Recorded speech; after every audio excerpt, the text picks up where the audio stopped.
Alright, we're testing out the Alloyman electric ratchet. We are setting this up to 45 foot-pounds, and we will see if it'll break it loose. That's what it's rated for as maximum. As you can see, green light's on. Foot-pounds, let's get it up to 45. Okay, we're at 45 foot-pounds. Let's see if this zips it off or not. Oh. I'm not going to push my hand at all. Just letting the...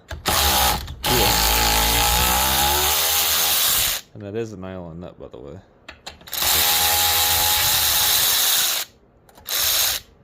There we go. Exactly what they recommend. 45 foot-pounds. It did it. Good job.